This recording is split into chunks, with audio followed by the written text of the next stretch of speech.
Everybody ready? Good morning. Let me call the Ways and Means Committee meeting for May 2nd, 2025 to order. Can we do the roll call? Yes, sir. Chairman Farrell, Here. Mayor Belt, Here. Councilmember Spencer, Here. Finance Director Dorota, and we also have Russell Berner, Councilmember. Thank you. Okay, just so everybody in the audience knows, we didn't skip the Pledge of Allegiance. The Pledge of Allegiance is not required for the Ways and Means, but our town administrator and our town clerk have been on a different page for the past couple of months. So I'm going to blame it on Stephanie, but we didn't skip that. That was intentional. Any comments on the minutes from last time? Mr. Chairman, I had some minor corrections that I had provided to the clerk previously. Okay. Then with those corrections, we'll assume the minutes are correct. No old business. Let's move to citizen comments on agenda items. Any comments? All right, seeing none, we'll move to old business, which there's none, and then on to new business. So the first agenda item is to review the recommendation to the Town Council for the approval of the fiscal year 25-26 budget. Dorado?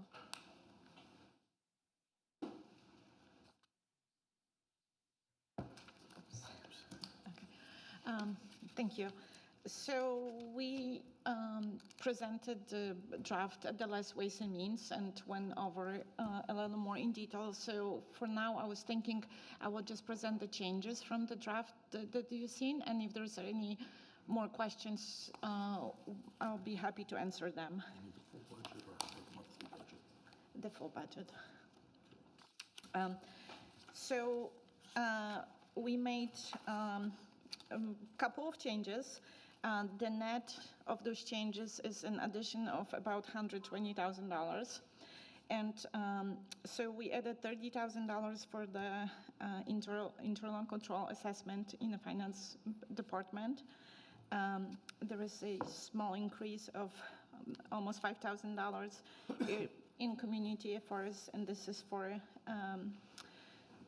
social media archiving that is required by the law.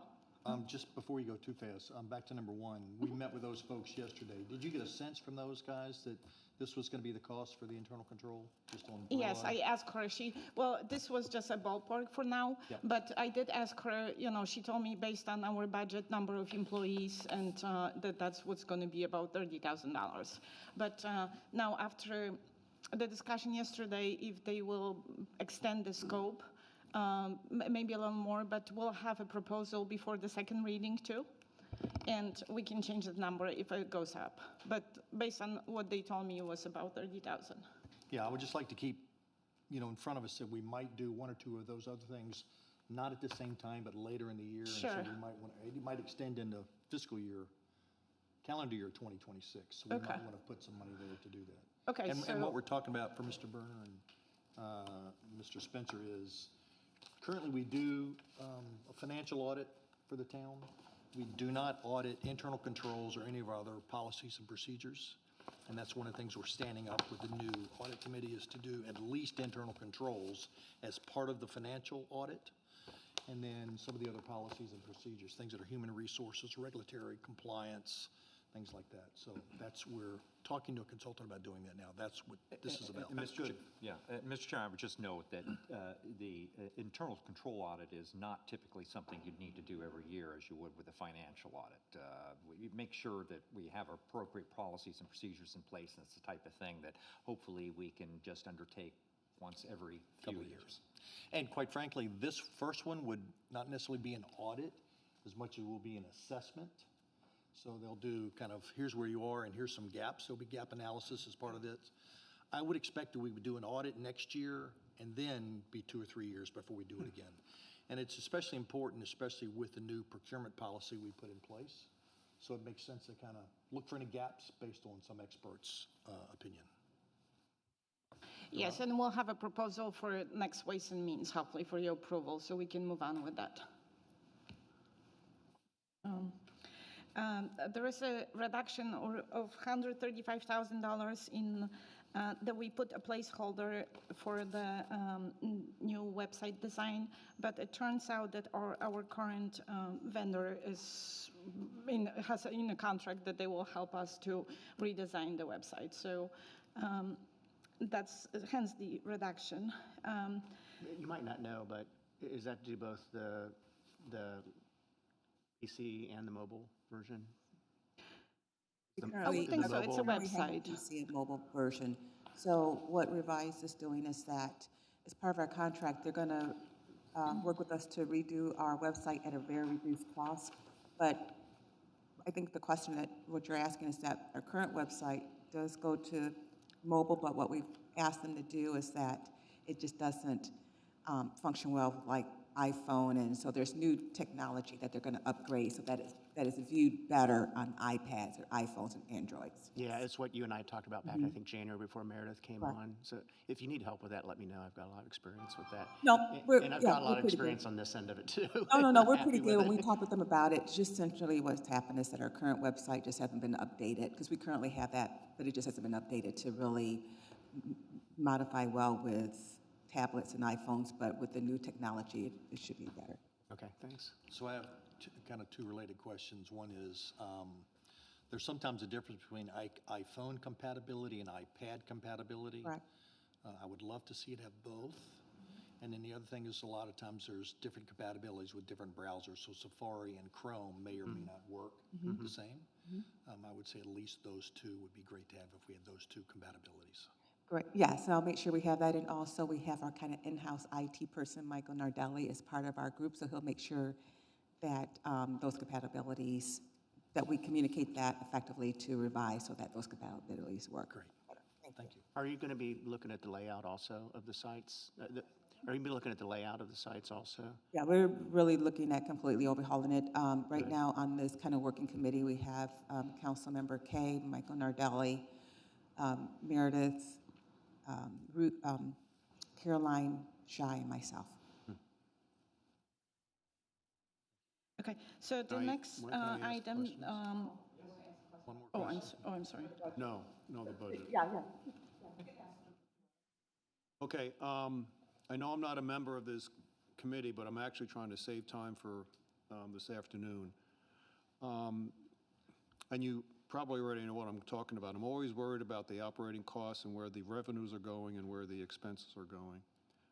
So in this year, we're in the trend is continuing. Revenue is continuing to go down, and expenses are continuing to go up.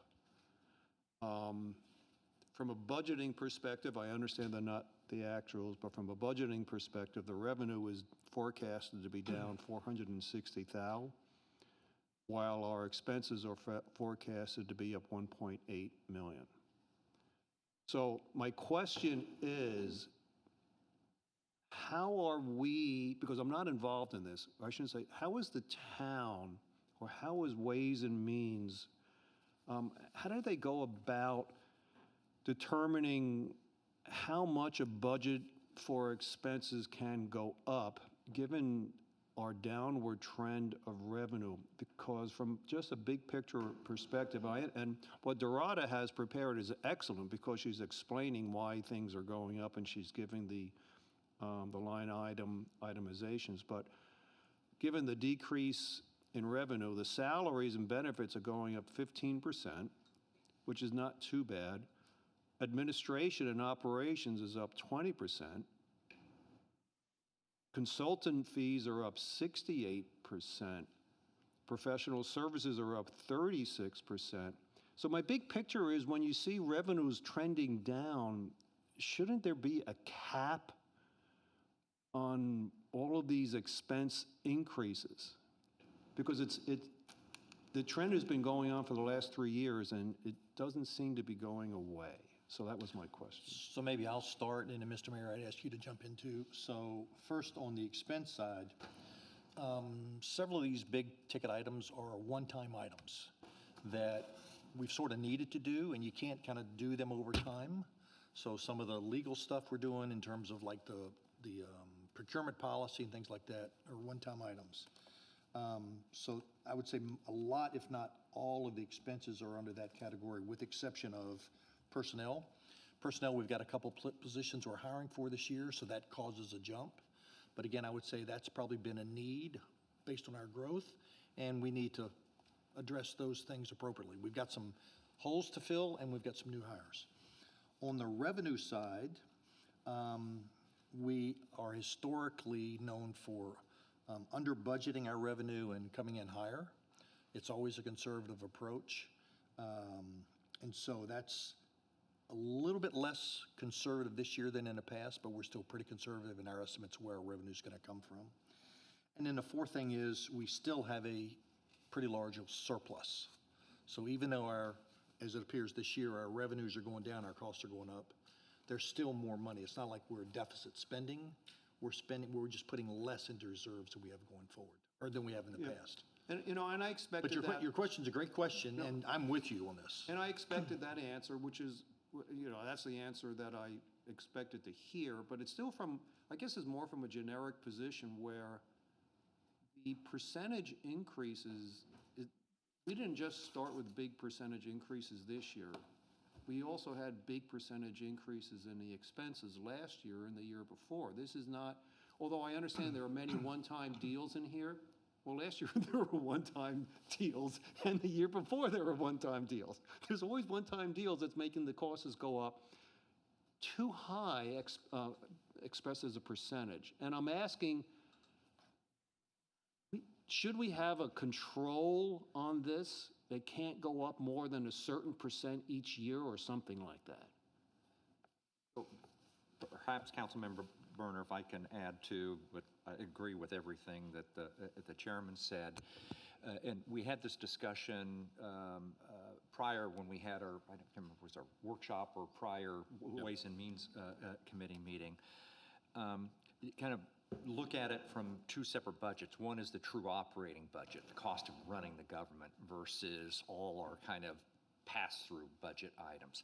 And recall, we had an extensive conversation about the fact, talking about these one-off items, and there continue to be those one-off items, that we as a municipality have been able to pay for a lot of what would be considered capital projects out of the operating budget. We don't have to do that. We have been able to do so because we've had significant surpluses relative to the cost of running the government. So I think that's kind of the big picture item is I'm absolutely concerned about increasing the size of the administrative state, as it were, that we want to be able to manage that and control that and make sure that we always have operating revenues that are sufficient to cover that. And we do need to be mindful of the fact that some of the basic administrative cost items, particularly staffing, those costs have gone up.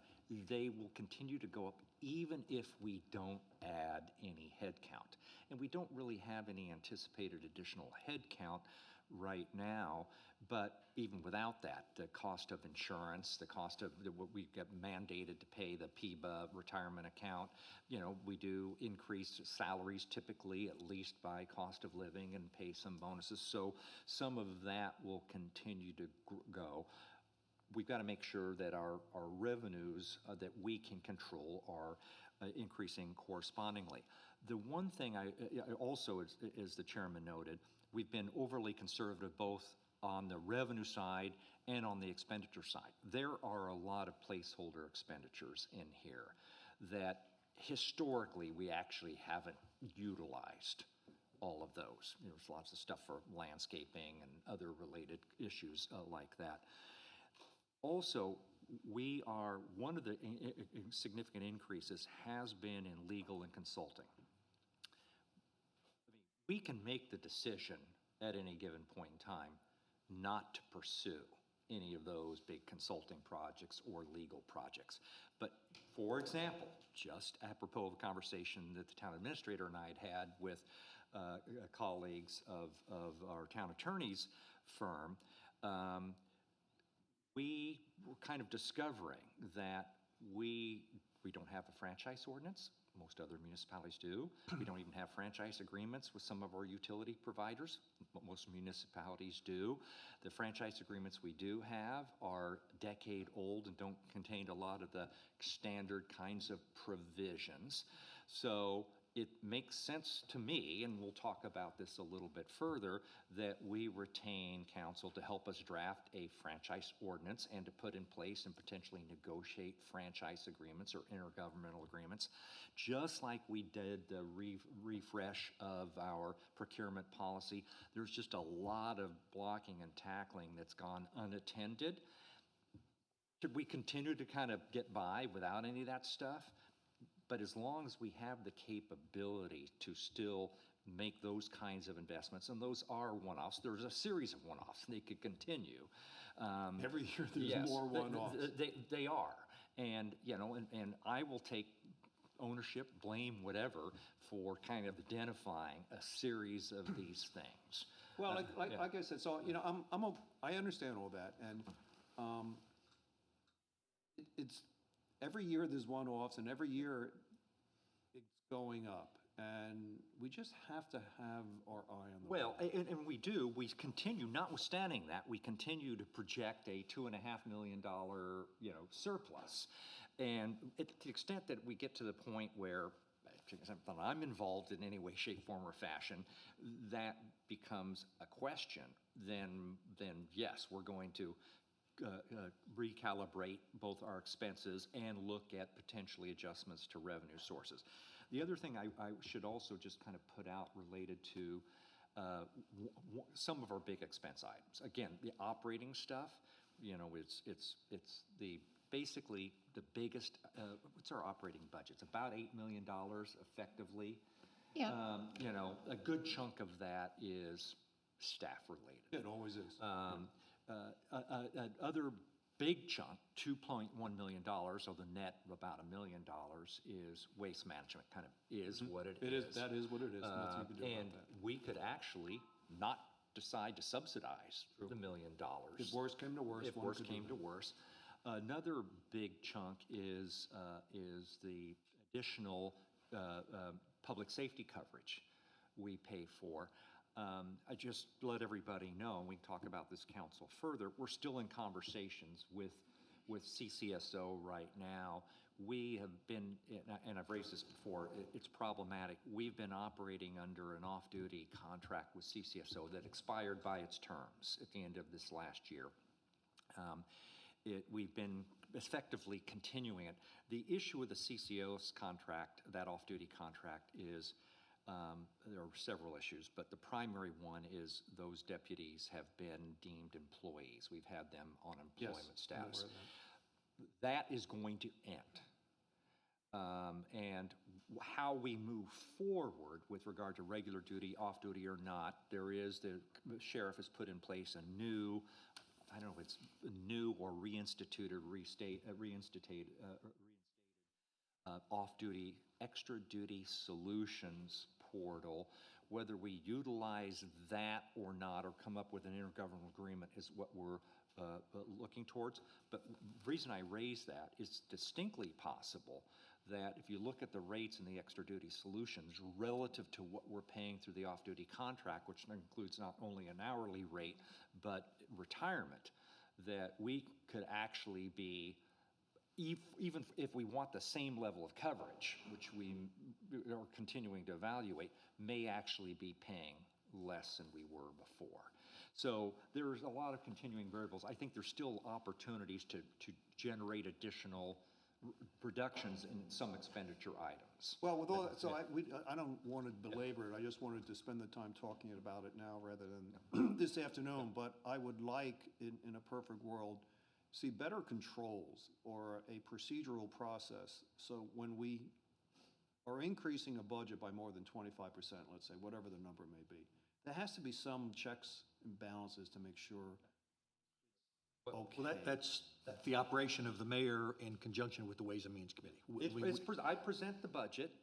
So I've got to own that, and it's reviewed by the Ways and Means Committee and ultimately the council, and all of that only happens if Ways and Means approves it, recommends it to council, and council approves it.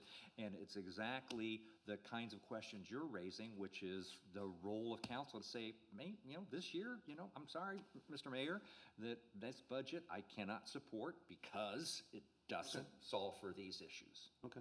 So again, great question, awesome question. It's how we all should think. What's happening with, if expenses are going up and if revenue's going down. We are very financially healthy. We don't want to waste money, for sure. And your question kind of dovetails into some things we've discussed. The mayor talked about accounting on a kind of a capital and a cost basis. We've also talked about accommodation tax and non-accommodation tax revenue and how to segregate those things. So there's a lot of ways we look at this, and we definitely are thinking the same way you're thinking about this.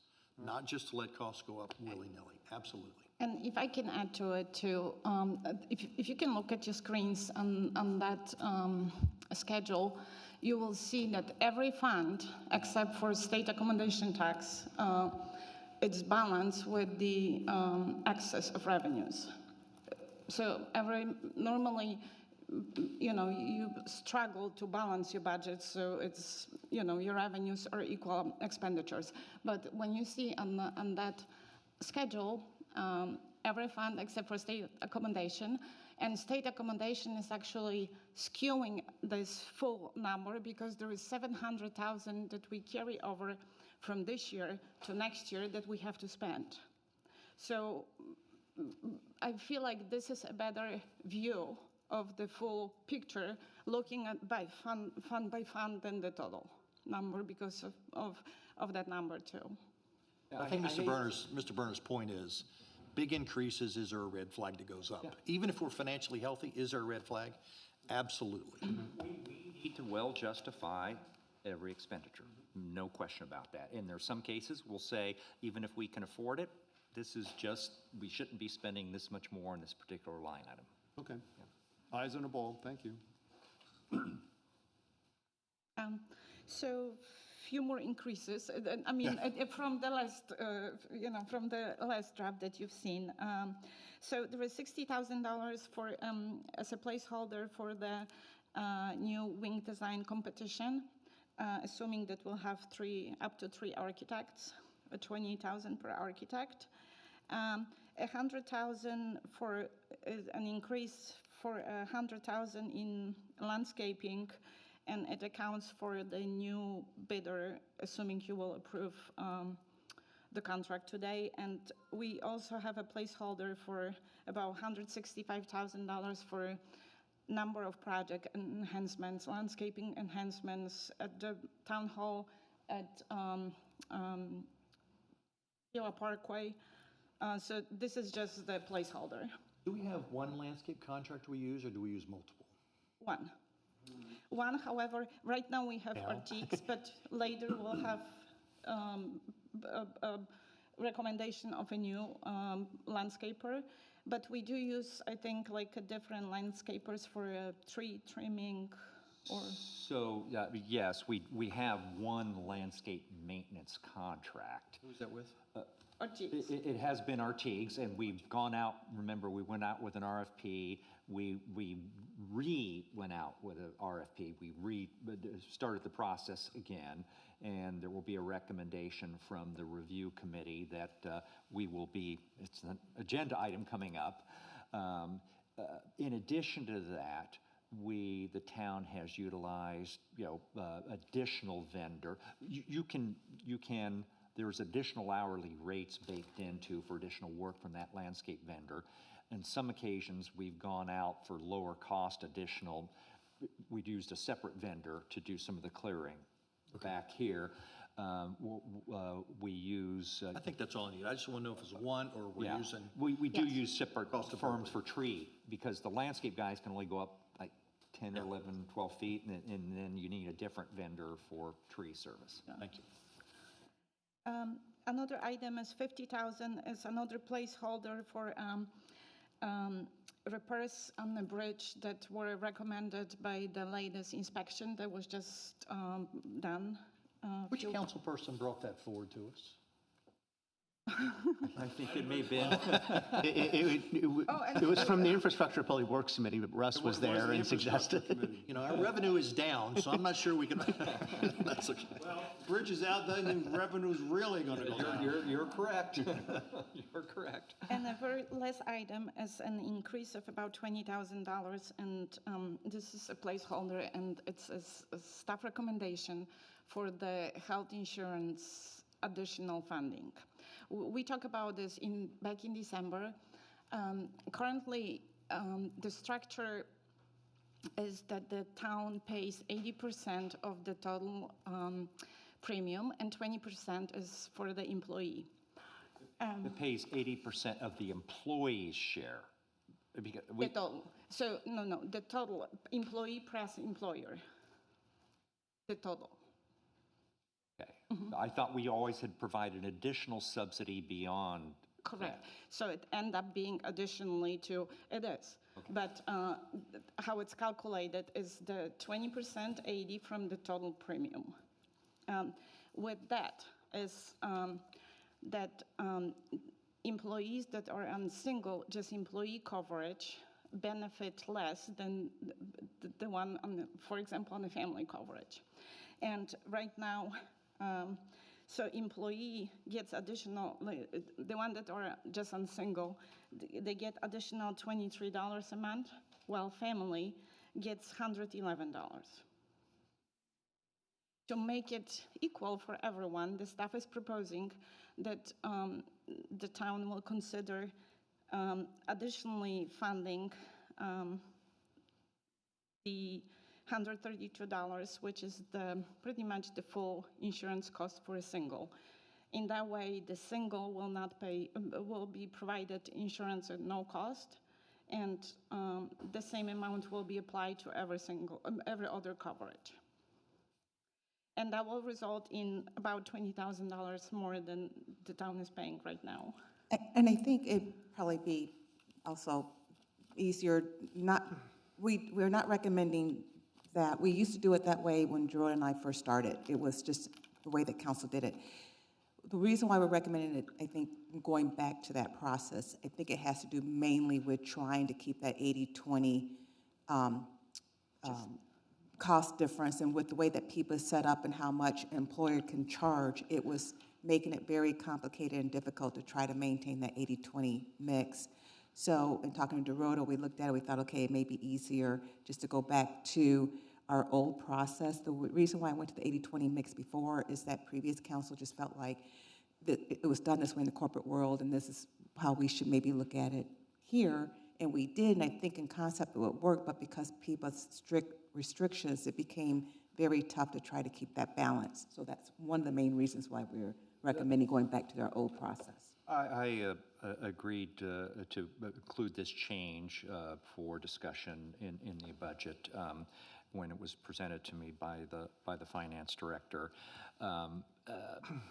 In part because of the kind of the inequities or the skew that resulted in the application of the 80-20. And I kind of thought back to what we were doing with regard to the subsidy for waste management. And you know, what we're moving to here is, in a sense, a flat rate. So every employee gets the same amount of benefit. Of healthcare benefit. It doesn't depend on whether you're family status or not. You get the same amount of healthcare benefit. Now, what I pointed out is Dollar amount. dollar amount. Yes, dollar amount. So making this change does result in effectively, relative to the status quo, an additional $30,000 in health care benefits per annum for employees relative to the status quo. There is, and Dorota did put it in the materials, you could have a more revenue neutral compared to the status quo version of that by only providing health care, not dental and vision. But I was personally fine with the, you know, across the board, you know, vision I mean, dental, vision was, you know, it's so modest, doesn't move the needle. Vision's a little bit different because not everybody utilizes vision services, but everybody does use healthcare, and hopefully everybody's using dental services. So I was fine with including that, but it is, if you took out dental and vision and just did the healthcare, it would be, what, an $8,000 increase relative to the status quo. But I was fine with what staff proposed in this case. So philosophically, I'm still not completely on board with this. If you look at what's been happening in corporate America for the last 20 years, they have been asking the employee to share a greater and greater share of the the healthcare costs. And so no place that I know of is increasing their healthcare contributions. If anything, they're going in the other direction. So that's number A. B is, I'm probably okay with this, but I wouldn't want you to come back in 2 years and say, well, we're paying 100% for singles, but the family cost is a lot more and their kids need more care and we need to give those folks more. That would be something I would really have a tough time with. C, in the scheme of the budget, $15 million, $20,000 is not that great, but I think we just need to exercise discipline in the way we think about how we're compensating people. And again, I don't think we've ever rolled this into one big total compensation package for both us and the employees to see what we're actually giving them. But I'm just raising a level of caution that it's not a big number, but philosophically, we're moving in a different direction. So I have a suggestion. It sounds like, sitting here, because I'm not involved in all the stuff you're doing, sounds like you're contributing a fixed dollar amount. Is that all right? So what I did with my firm, I paid for the single family cost of insurance, and as that went up every year, as inevitably it will, that portion that I covered went up, whatever that value was. So I found it an easy way to not make the staff unhappy or challenge it or anything like that, because I said my donation, or my contribution, I should say, is attached to whatever the single person policy is. Well, that's what this is. That's what I'm asking. That's what this is. It's just for the amount that it would, for single person coverage. Yeah. Okay. But yes, if that amount goes up in the future. And the employer contribution. We would continue, what we're providing is, we're subsidizing that full All right, amount. so next year, if and when the single family coverage goes up, then the town's portion goes up as well. Don't say single family, single A person. single person, that's fine. Thank you, okay. So. Yeah, and the still, feedback for me, there's an inherent disadvantage to anybody who has families, because they're getting the same dollar, but their percentage is going up a lot faster. So It's a what they have to pay. tough issue, so that's the way. So, Mr. Chairman, you did raise one issue we've continued to discuss, and I'm not quite satisfied with where we are in working with our HR consultant and kind of an overarching evaluation of overall compensation and benefit structure. But I was actually, and I encourage anybody else to look at it, to view it. I was at the KICA board meeting yesterday, and there was probably a 15, 20-minute presentation on a range of HR-related issues, including some of these, healthcare cost-related issues and other things. They have an in-house HR director, but they've got 104 employees. I'm thinking that, as I was listening to that, and you can look at the presentation, that we should have a conversation with our HR consultant about doing something similar for at least Ways and Means, if not Council. So is that approved? Else? Anything else from anybody on the council? No, thank you. Thank you. Do we need a motion do I hear a motion on the recommendation for the fiscal year budget? So moved. Second? All in favor? Aye. Aye. Aye. Motion carries unanimous. Okay, second one is to review the recommendation to the town council for the proposal of a comprehensive landscape maintenance and related services. Mr. Nardelli will present that. Morning, Chairman, Ways and Means Committee members.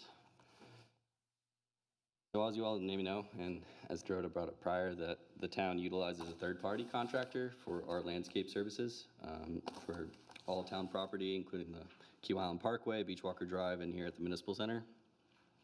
The town currently uses Artigue's landscape maintenance contract, but their contract expired at the end of 2024, and we have been on a month-to-month extension ever since. Town staff released an RFP for landscape and services for firms to provide bids for this contract. And the town hosted mandatory pre-bid meeting in which 6 firms attended. Questions were answered, an addendum was issued, and the mayor appointed 4 staff members, or approved 4 staff members to review the bids. Each member reviewed those bids independently, and we scored them based off price for 50 points, environmental stewardship 10, electric equipment 20, references and professional experiences 20. We compared each bid apple to apples. We had to do some adjusting on the mulch and pine straw pricing, as each firm did not calculate in the fine print twice annually for the installation. So once all bids were apples to apples, the review committee scored each as follow. Artigue's Landscaping, 73 out of 100. Land One, 81 out of 100. Russell Landscaping, 60 out of 100. The Greenery, 83 out of 100. U.S. Lawns, 77 out of 100. Yellowstone, 49 out of 100. And the Greenery did withdraw their bid due to a staffing issue. The review committee then conducted extensive interviews with the top 3 firms to ask in-depth questions regarding their proposals. And after much discussion, deliberation, town staff is requesting that the Ways and Means Committee recommend to Town Council the approval of Land One Group for landscape maintenance services at a cost of $135,289 annually, subtracting from their bid the cost in mulch and pine straw. The review committee feels comfortable that Land One will do a great job, and they've offered a 5-day-a-week service agreement to the town of Kiowa, as no other firm offered such service. If approved, this contract will be funded 70% through the restricted funds and 30% through the general fund.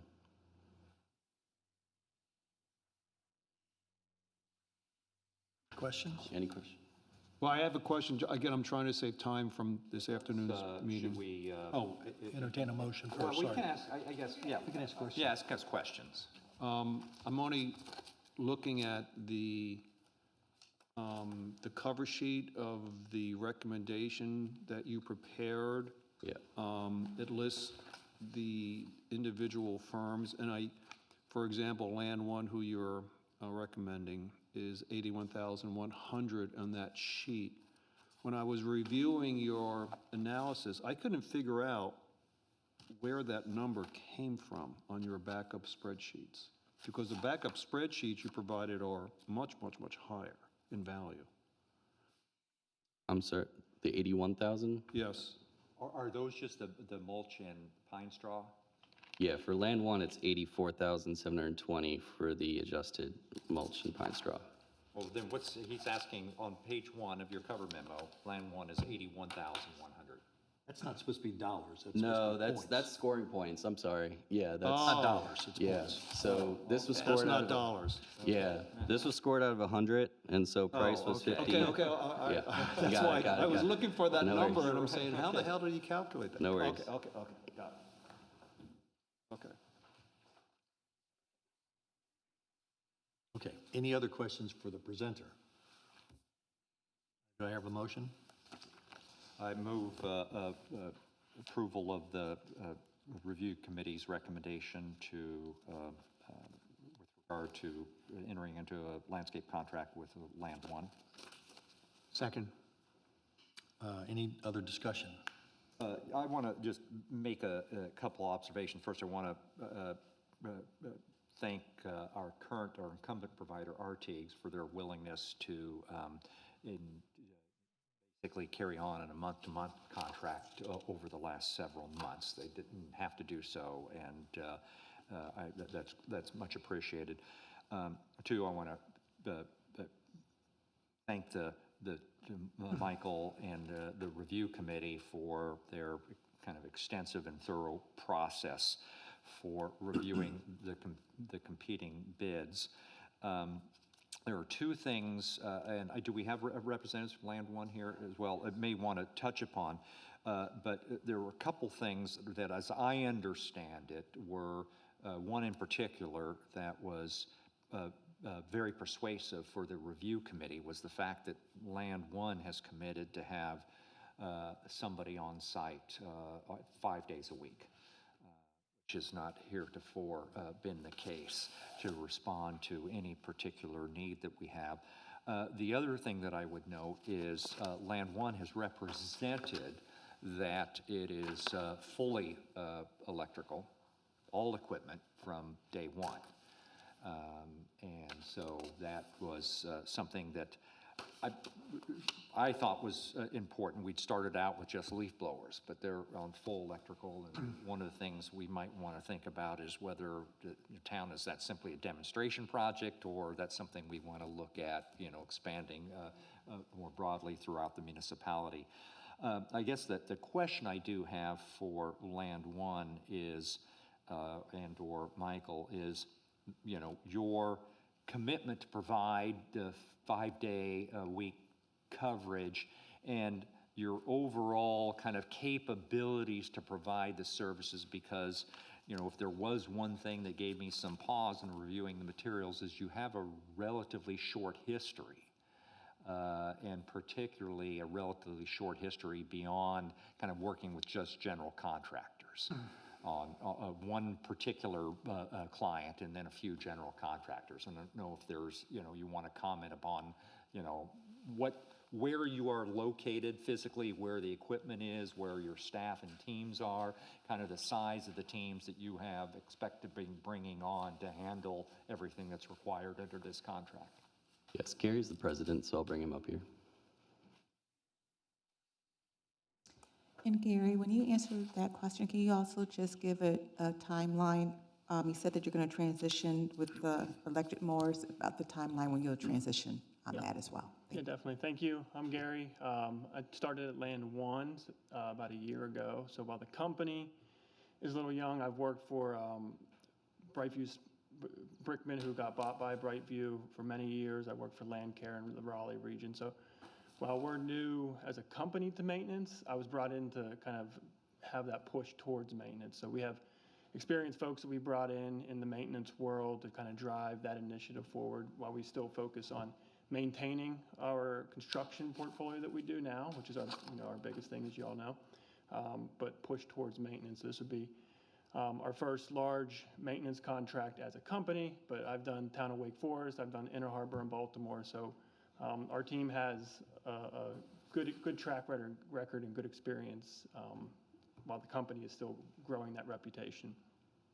As for the logistics, we would report direct to Kiowa. So we would have our team direct report to Kiowa. We've talked about putting our equipment in the back where we can plug in and we can charge our electric equipment. We've already sourced everything. It's in the shopping cart. We're ready to purchase. We have everything ready to go. The only thing we had talked about potentially not doing until we build a relationship is the electric mower. So everything else would be completely electric. We would have an electric utility cart. That might take a little bit longer to get in, but we'd have an electric utility cart, electric blowers, electric hedge trimmers, electric edgers, chainsaw would be electric as well, where we would have to use gas-powered chainsaw, and in certain larger situations we would, but everything would be electric, and we would move forward with the mower as soon as we're all comfortable with the relationship, because that is a larger capital expense. In terms of logistics, it would fluctuate between 1 and 3 people on site, 5 days a week. We've already talked to somebody that would be that person for us here. Our production manager, Santiago, who you'd met, would be here 2 or 3 days a week to oversee the crew and give them their direction and walk the site if needed. And then I would also walk once a month to come up with any larger plans that we need to do to kind of make sure y'all are satisfied. The fluctuation would come just with the growing season. So at this time of year, we would probably have 3 people on site all week. As that goes into July, August, and things start to slow down a little bit, we might trail that back to 2, pick it back up in September, October to 3, and then in the winter months, we'd be fluctuate between 1 and 2 people based on the demand. Did I answer everything? I appreciate all that. One thing, and we'll need to work with Michael and Brian and the rest of the team that you need to kind of on board is that my concern has been that our right-of-way has not been as well maintained as should be the case. And so to the extent that that hasn't been the case, there's probably going to be a little bit more work initially Yes. in really cleaning up the full right-of-way along, particularly the Kiawah Island Parkway. A lot of that's already been done on Beach Walker, but Kiawah Island Parkway. After that, you can get in a little bit more, more routine maintenance schedule. But I don't know kind of just if you've thought about the personnel necessary to do that. And that's particularly true along the north side of KIP, kind of as you're going on to the island from here. So just keep that in mind. Yeah, I think what we do is 30, 60, 90. That's what we do with all of our new customers. So we would just determine 30 days, this is what it's going to look like, 60 days, and then hopefully at the end of 90 days, we're into that routine maintenance and caught up. I've got a question for Michael, and thank you for the information on that. When we reviewed the previous RFP back in, I think it was January, Pleasant Places was the lowest price bidder. Did they not bid this time, or? No, they did not show up for the mandatory pre-bid meeting. Okay.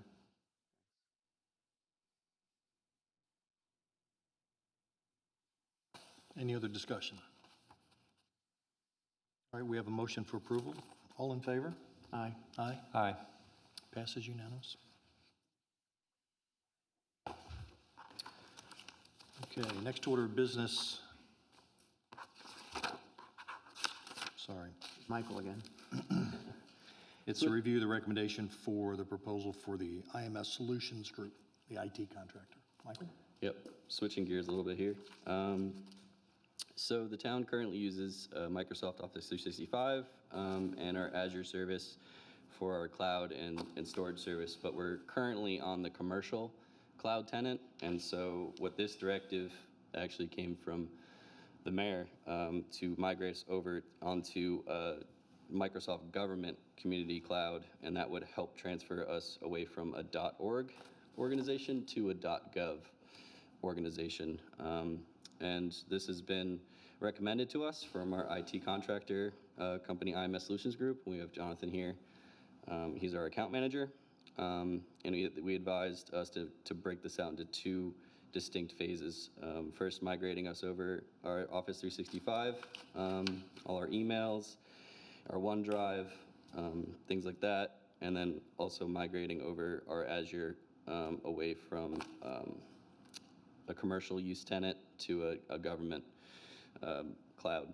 So with phase one here, I won't go through the whole scope, but it's about 50 to 60 hours, and that includes tenant-tenant migration. So like I said, migrating all of our accounts over, email boxes, and then applying a new Duo, which is our MFA, and that will be a GCC, so it'll be a government away from the commercial, and then licensing and domain reconfiguration, enterprise applications, so reconfiguring our Zoom room, Zoom applications. I believe it adds some encryption, some enhanced cybersecurity features, and then we would be also, IMS has declared that they would provide end-user support, so they would have a staff member here during their migration to make sure everything goes smoothly.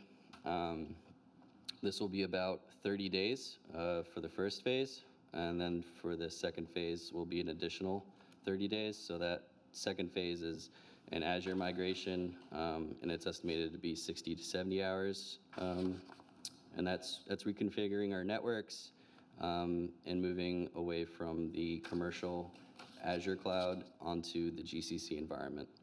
And so town staff requests that the Ways and Means Committee recommend the approval to Town Council from IMS Solutions for $24,000 with a subsequent monthly fee of $136.80.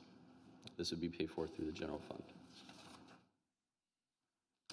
Do I have a recommendation? Mr. Chairman, I move that the Ways and Means Committee recommend to council the approval of the recommendation as presented by staff. A second? Okay, discussion. I have a question. What are the benefits moving from a .org to a .gov domain? Yeah, that's a good question. I asked Jonathan the same thing. And Question. so we're adding personal data encryption, Microsoft Ender on endpoint, BitLocker as well, which is like a way to kind of lock down our file systems.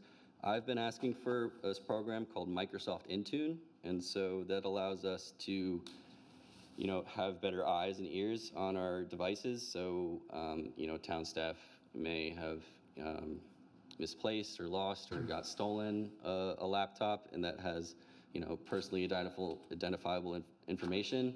And if someone was to try to get into it, I'm actually able to remote lock down the device and wipe it, which is something that we currently do not have the capabilities of doing. That's a function of .gov, not Oh, sorry. No, that was the function of migration. .gov is, we're moving away from commercial.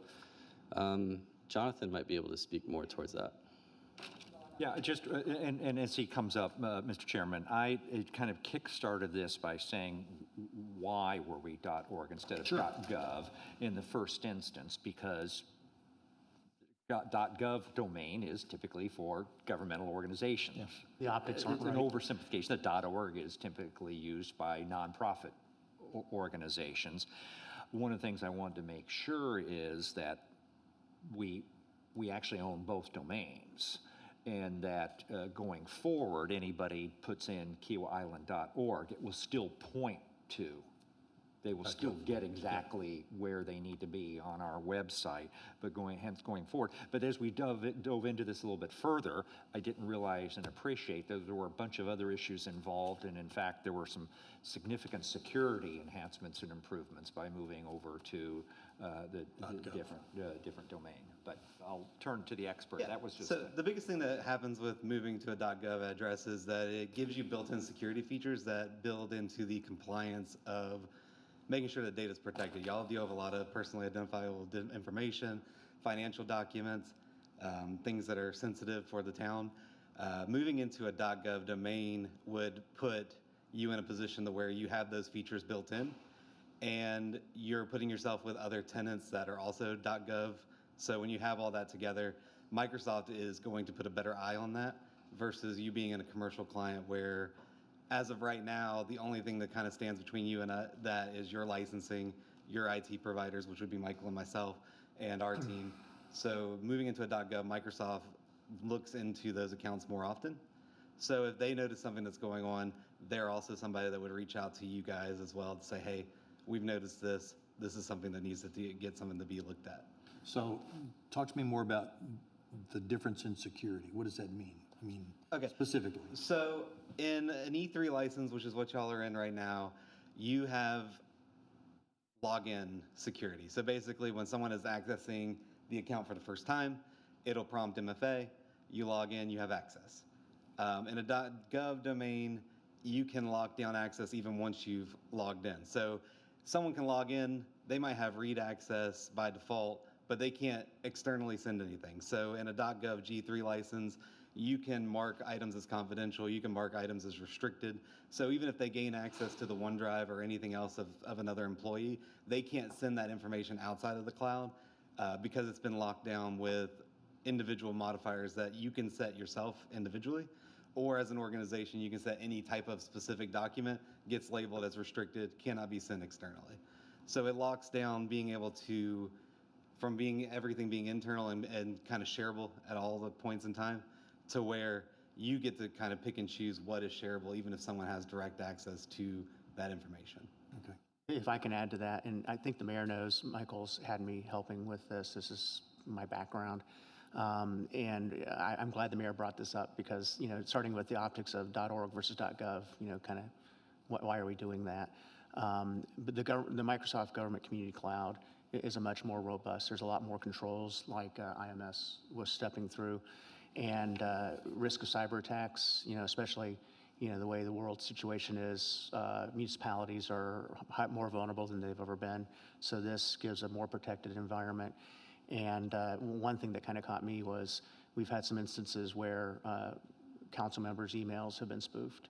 So this provides better protections against things like that as well. What about on the financial side? Is there additional protections on the financial side for kind of money transfers and protection, So anything? this wouldn't necessarily be anything with like money transfers. This would only deal directly with town data.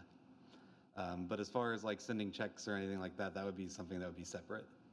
Now, it would be something that could protect where with the licensing, it has AI-driven features that if something like an invoice is being sent or if there's, requests for checks or anything like that, that is something that the licensing does kind of review checks for basic malware. What we call it here is the attack surface reduction rules.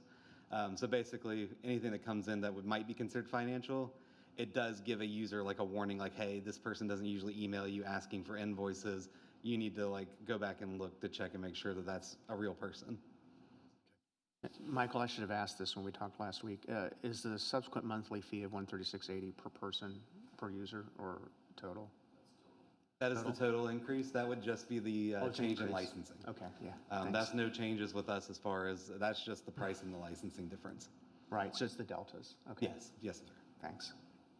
I thought this was overall a fairly modest cost associated with a substantially enhanced security platform.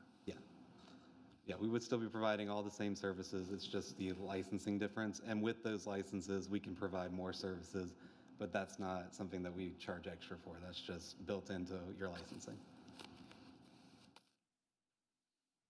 Any other questions or discussion? Hearing none, all in favor? Aye. Aye. Passes unanimous. New business number D, the architectural design competition for the proposed wing on Town Hall. Mr. Chairman, what would propose is that the Ways and Means Committee recommend to the council approval of the authorization, ability to spend up to $60,000 on a design competition for the proposed new wing addition. There is still work yet to be done on issuing the RFQ. I would note that Councilmember Berner has been extraordinarily involved in that effort and really appreciate all his hard work on that. This was a process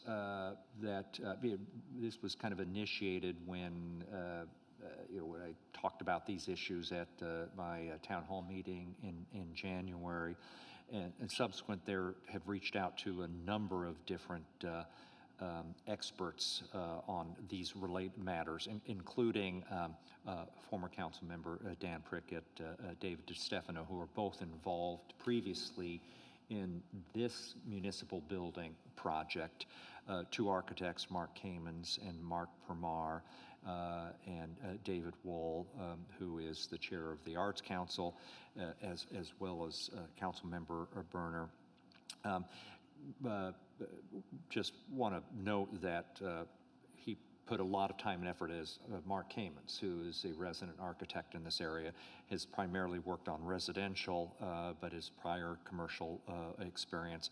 He took the laboring award and put together a fairly high level, which I'd hoped to be able to show right now, but we'll do so for council, site plans and elevation drawings and floor plan for a proposed wing and kind of order of magnitude around 12,000 square foot. That would be a combination of a community meeting space as well as a high-quality auditorium that provide a much better venue than current venues are for the much of the programming presented by the Kiowa Arts Council, but can also be used by Our World. It could be used by community organizations. Other cultural activities. Other cultural activities, organizations, not just Kiowa, but Seabrook, Johns Island, et cetera. It would be a community facility.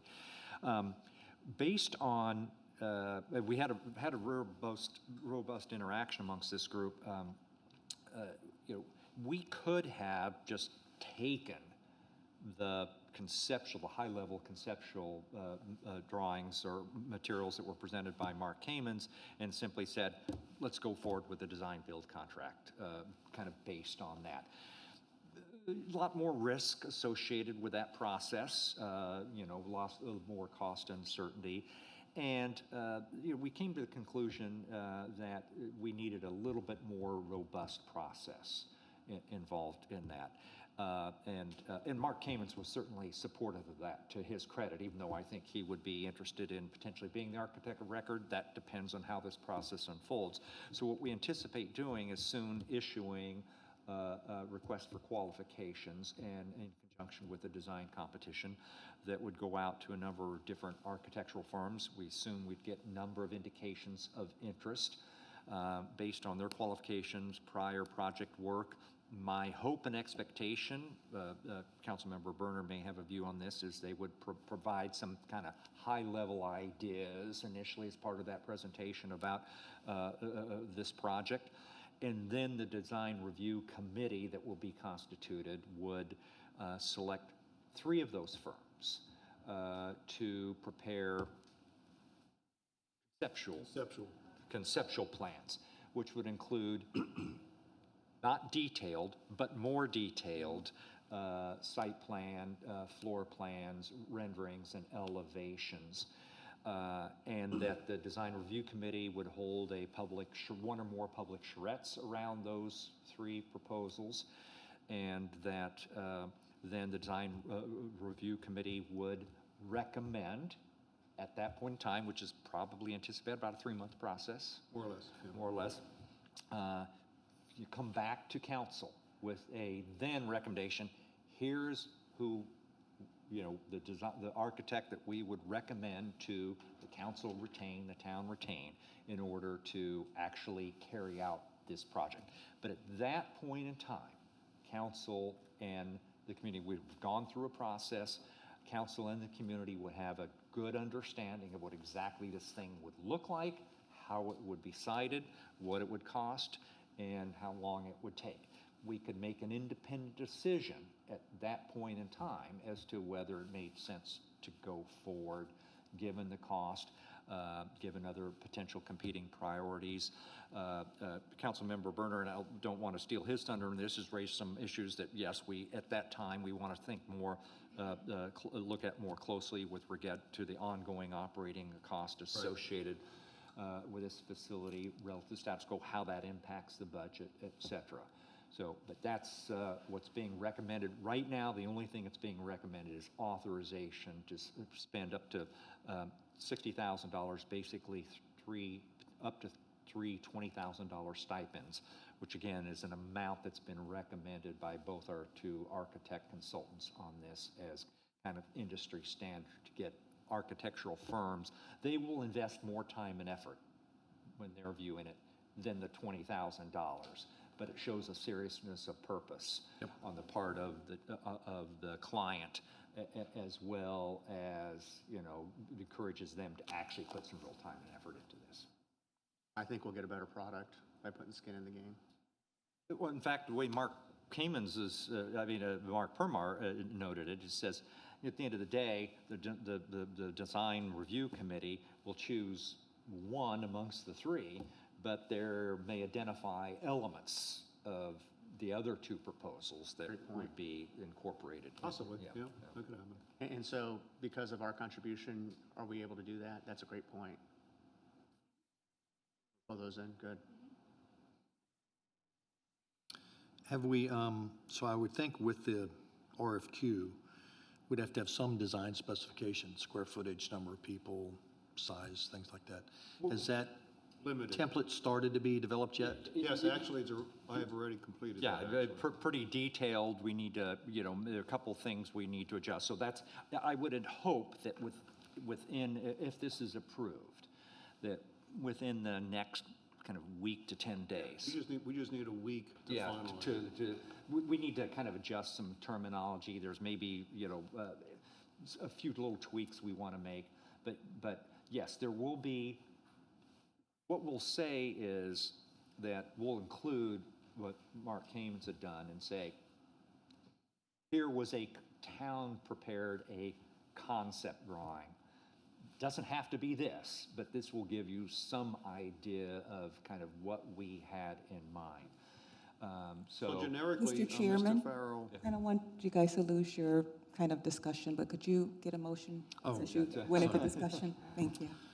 Could I have a motion for approval of the architectural design competition? So moved. I'll second it.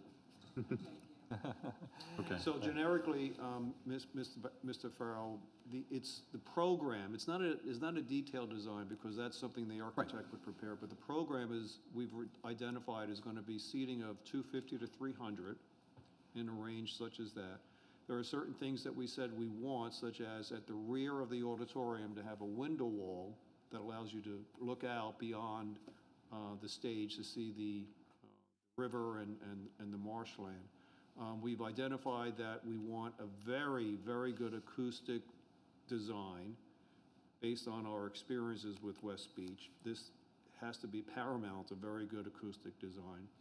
And other generic things, like we want to have breakout rooms for homeowner association meetings, whatever.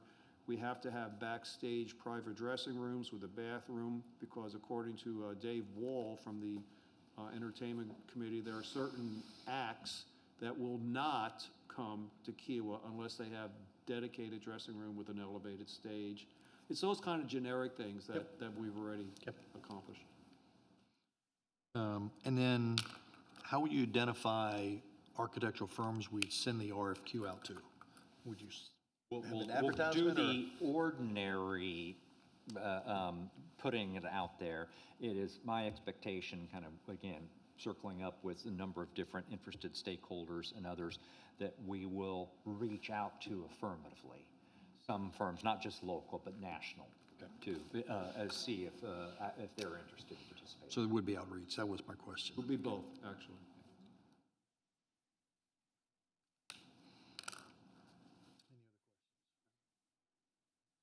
Have a motion before us. All in favor? Aye. Aye. Motion carries unanimous. Chairman's report. Just a couple quick comments from me. Again, I want to thank Dorada for doing a great job in working with the mayor in providing the budget and kind of meeting some of the changes and demands we put forward. I think you've done a great job incorporating a lot of the components for increases and decreases in revenues and expenses, being a little bit less conservative. I still think over time we have a ways to go in terms of how we think about this, the accommodation tax distribution, and being more aggressive. Thank you. That's a word I didn't want to use. But okay. And doing that, but I really appreciate a more expansive view. Yeah. I really appreciate, the work you're doing with making sure the mayor's under control. I'll say it like that. So thank you very much for that. I think this is a very good budget we put forward with a lot of thought going into it. And it's a proactive budget as well. So things we need to do, the one-offs that we've talked about, and we've got some significant surpluses that we still need to bank. One thing I'm concerned about, and it can go either way, is our interest revenues. I could see the interest revenue, we've took them down from last year. I could see them going up. I could see them going down even more, depending on what happens with the Federal Reserve, what happens with tariffs, inflation, and the like. If you can predict all Yeah, that. and I can't. Let me just say up front, I can't. There's a lot smarter people that have worse ideas than I have, I'm pretty sure. Even Warren Buffett stepped aside. Yeah, so I'm concerned about that one. But I also think on the positive side, my expectation is the accommodation tax is very conservative numbers. They've gone up pretty healthy through time, with maybe one exception, and I think we might be very conservative there going forward. So I also wanted to continue to work on thinking about operating budget versus capital budget. We could have three budgets I could see, right?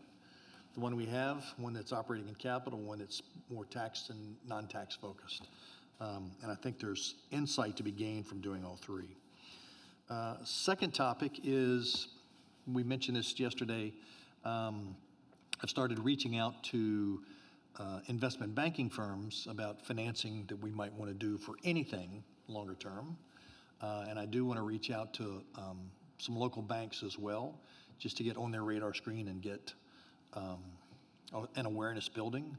But I've got a couple of names of investment bankers. I expect more names this week of who would use, and just reach out and develop a relationship with those guys and start talking about a bond issuance versus borrowing money. There are pros and cons to both, and there are different costs associated with both.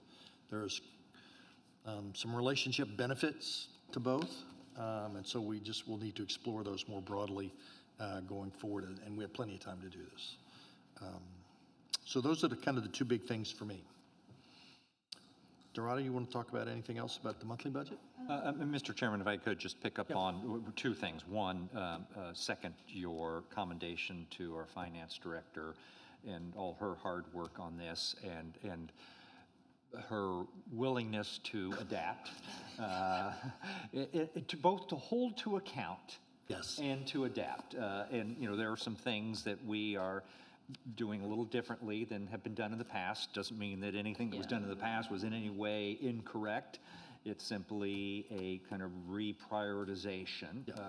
That's a great way to think about it, reprioritization. And also, you've also raised an issue that I should have noted with regard to the proposed wing addition, including all expenses associated therewith.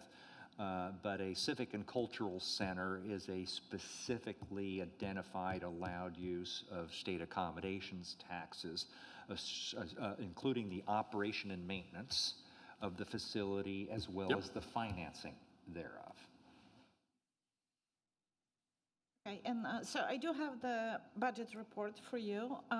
It's for first 3 quarters ending on March 31. And as of that date, we have about 43.5 million in reserves. Of that, it's about 56% of 24.4 million is general fund, which is unassigned fund balance. There is 9.7 million in capital and emergency reserves, and about 9.4 million reserved for tourism related and activities to provide for tourists and safety and that. So for the first 9 months, our revenues were about 12.1 million, which is about 900 higher than last year for the same period of time. And that represents about 78% of our total budgeted for the year.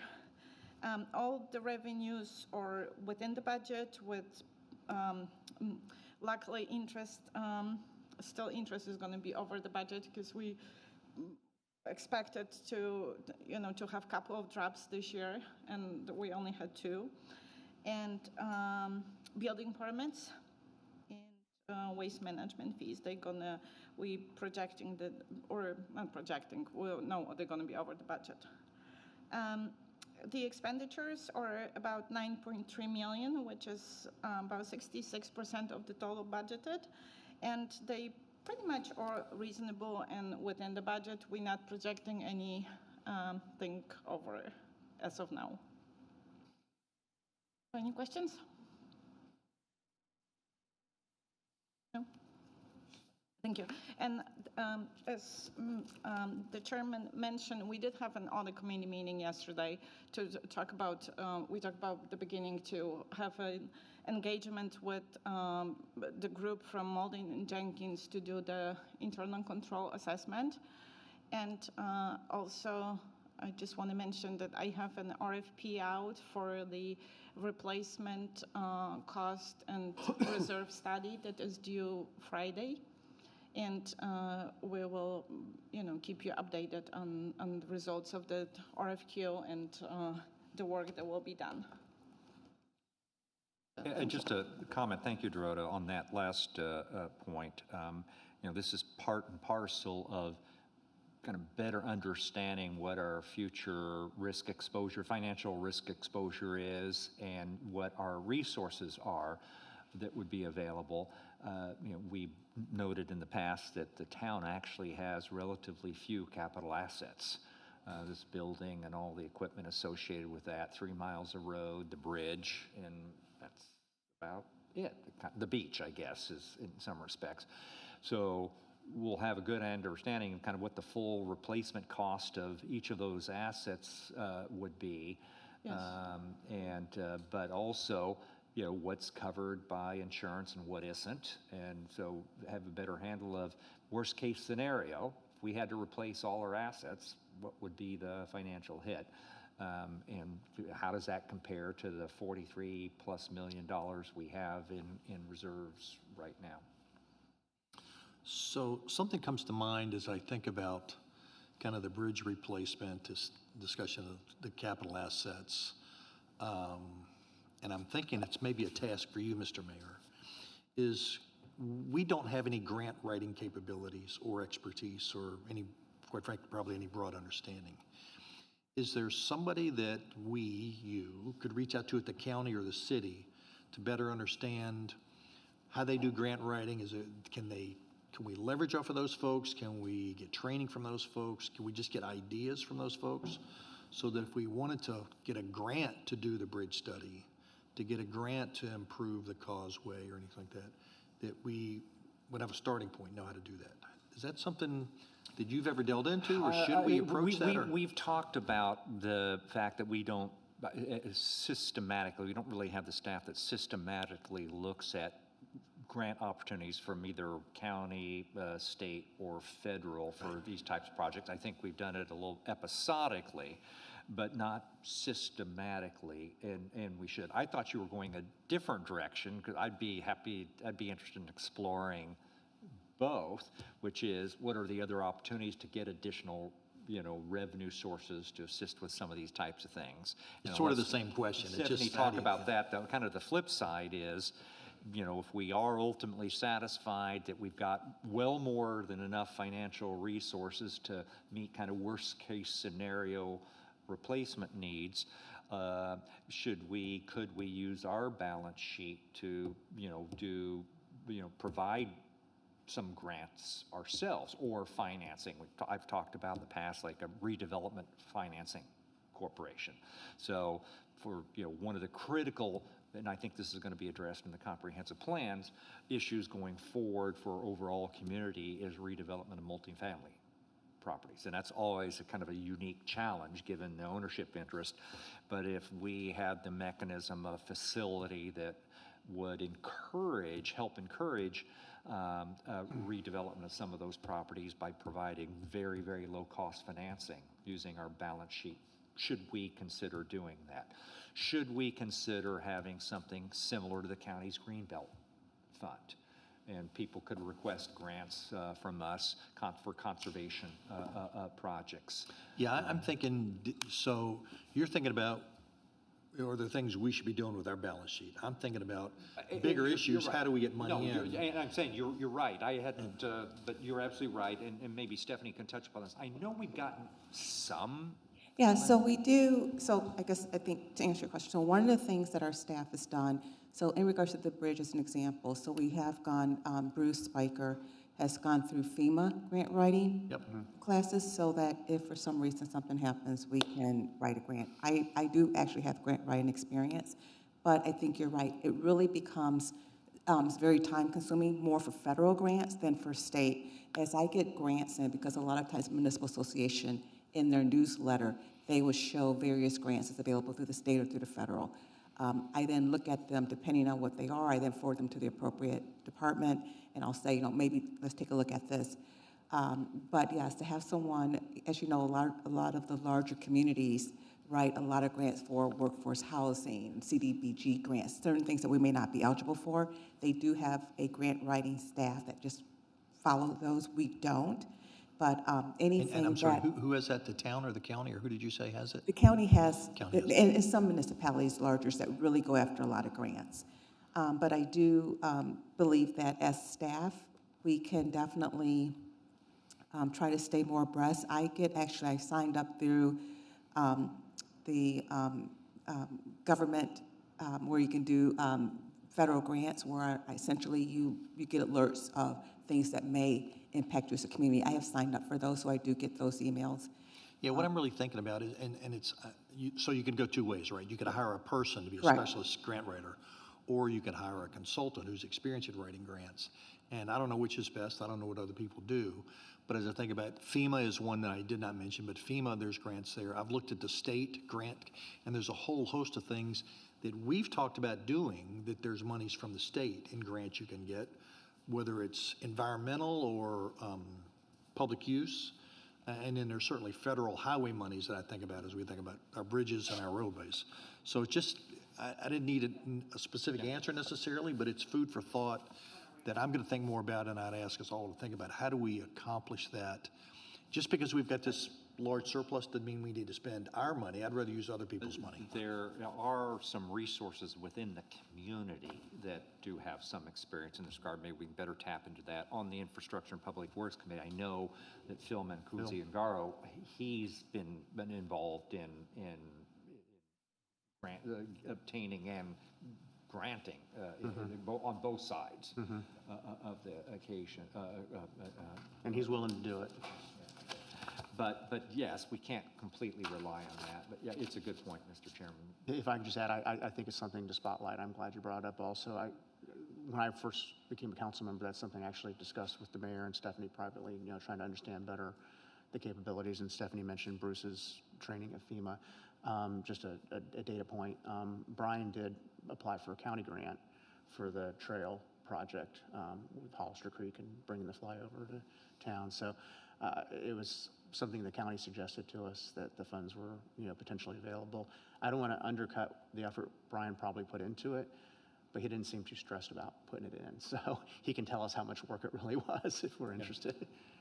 Federal grants are going to be more involved, but we have not taken advantage of relationships, and that's really on me to a limited extent, but with congressional offices, because that's part of what they do, help you identify grants and help you get those on behalf of their constituents. Constituent service ultimately, and more particularly with House members, more than the Senate, is typically how they get elected is. Well, I'll just keep this in front of us. Again, there's something all of us can do, but I think, again, rather than just spending our money, I like spending other people's money. It's always preferred.